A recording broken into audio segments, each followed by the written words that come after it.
a kind and clean city.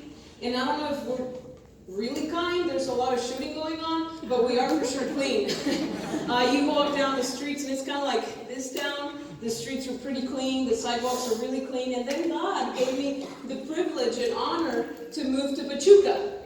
And that is not a clean city, let me just tell you that, because there's a lot of wind, and it's an amazing city. I love it because it's cold and dry, and that's my favorite weather. But it's really dusty. There's dust everywhere, and that really bothered me in the beginning. I'd be walking with my hair done in my perfect outfit, which I thought, I don't know if it was, but in my mind I thought it was perfect. And then the wind would start blowing and there was dust everywhere, and I'd be like, really, my hair's gonna be all messed up, are you kidding me? And there's just dust everywhere. And in the neighborhood I live in, around 8 a.m., I learned to not go on runs that early, or either go earlier than that or later than 8 a.m. because around 8 a.m. there's big machines cleaning the streets, but they're not really cleaning them, they're just making the dust go everywhere. And then they make really big mountains of just dirt around the sidewalks. And I had never seen that before because where I came from, there was really no wind. It was just hot all the time and no wind whatsoever. And so I would see just these big mountains of just dirt, and that would bother me. Nobody likes dirt, right? Who likes dirt and dust? No one. And you might be looking at me thinking, why is she talking about dirt? Is she really a guest speaker right now? Why is she? We just had an amazing time worshiping and she's talking about dust. I'm getting somewhere. There's a really good friend of mine, and she loves working with clay. And she loves making beautiful pots and cups and plates of clay. And when you buy something like that, it just makes your kitchen and your backyard beautiful with those things made out of clay. But the most amazing thing about that is that it was made out of dirt. See, what I saw in the streets of Pachuca bothered me because I thought, that's trash. That's worth nothing. That makes everything dirty. That ruins my hair and makes it hard. It needs to get away from the world. But see, someone artistic, a creator, a creative person, saw what bothered me and thought, that could be art. That could be something beautiful. That could make someone's kitchen gorgeous. That could make a table look beautiful. That could make a meal look amazing. And see, there's a town in Mexico, it's called Chiapas, it's a state. And it's down south, kind of like close to Guatemala. And if you're not familiar with Mexico map, it's really down south. And that town, it always has earthquakes. And that little state of Chiapas is close to another state called Oaxaca. Remember, I'm going somewhere. I'm talking about dirt. And these two states are together, and anytime an earthquake hits those two states, Oaxaca just crumbles to the ground. Every building, every home is boom, destroyed. But Chiapas doesn't do that. Somehow the houses still remain the same, buildings look the same, except the newer ones, the modern ones. And I was walking around, I love Chiapas, it's just such a gorgeous state. And I was walking around one day, and I asked one of my friends there, I said, hey, how come this state was hit by the same earthquake in the same time, and nothing crumbled apart, and in Oaxaca it did? And she looked at me and she said, well, Gracia, most of the buildings here were built by indigenous people, the Indians, the natives in Mexico. And the way they built homes and buildings back in the day, they're made out of clay. And then they mix the clay with just sticks, and then they decorate it, and it looks like a normal home. But if you take the paint off, it's just clay. And what clay does is it moves with the earthquake, so it doesn't crumble apart. But the new modern buildings, they just fall to the ground because they're not made out of clay. I was like, wow, that's so interesting. I would have never thought that, because you think, oh, that's the old way, the poor way. They don't know what they're doing. They don't know the new stuff. But actually that is what works. They knew that the state had that under the ground, and it was always with earthquakes, so they found that was the best way to build homes and stores and buildings. And that's why Oaxaca was always hit and destroyed, but Chiapas didn't have as much damage. And remember, I was telling you that sometimes dust would bother me because I live with my parents in Pachuca. I'm 26. I'm not married. I don't have kids. They already asked me that. I'm not. So I live with my parents in Pachuca, and I get to sweep and clean the house. Yay! Right? Super fun.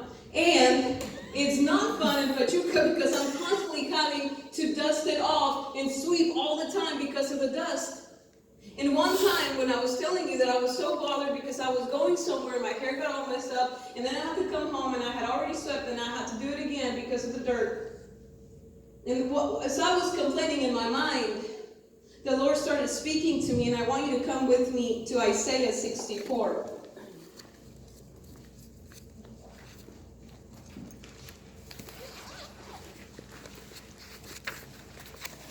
Isaiah 64, verse 8.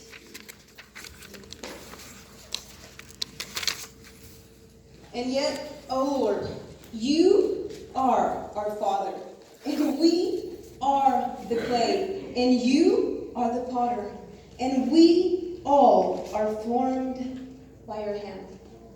And see, that's amazing because we get to describe God in so many ways. See, God is powerful. God is almighty. God can be our strong shield. God can be our amazing army that defends us. God can be, his voice is like many waters. I mean, he is so amazing, and he can be described in so many ways. But one of the ways that you can describe our Father, our God, is that he is our potter. What does that mean? That this creative person that was a friend of mine could see her and think of something beautiful. Think of something with potential when I could only see dust. And that's the same way our God is. When I was complaining, God said to me, hey, Gracia, don't you remember how creative I am? Don't you remember that I see things and then I think, oh, what can I do with this beautiful creation? What can we do? Did you know that there's a book written about your life? There's a book written about everything, about you, about your purpose. And I know that most of you are married and have kids, and you might be thinking, well, Gracia, I'm already 40 or plus or 50 something, and I already kind of lived my life. I'm telling you, there is a book written about your purpose, and there is a race for you to run. And there is so much inside of you, so much potential, because somebody saw you and they didn't think you were dirt. They didn't get bothered by you. They didn't think, oh, get her out of my way. She's bothering me. She's annoying me. She's worth nothing. Nobody will ever use her. Your creator, your perfect architect, saw you and thought you're art. And you have potential. And you can be something that whenever you show up somewhere, it can be beautiful and things can turn around. And whenever I grew up in church, I've been a Christian all my life. I got saved when I was 5 and wanted to accept Jesus every single day because I didn't really get it. And when I was 10, I was still supposed to be in kids' school, but the teachers kind of got sick of me and they kicked me out and sent me to the youth early. They told my mom that I talked too much and I joked a lot and I was too hyper, so they just could not keep me in the kids' ministry anymore. And so that was embarrassing. And so then I started going to the youth, right? And I promise you, I love going to church. I mean, my parents would tell me, if you don't behave, I won't take you to the youth group. I mean, to me, that was what it meant to be grounded. I love church. When I was 10, God really touched my life, and I knew that I was supposed to be doing this for the rest of my life. This is what I've dreamed of. I've dreamed about you being in front of you, getting to tell you how amazing you are because you carry heaven inside of you.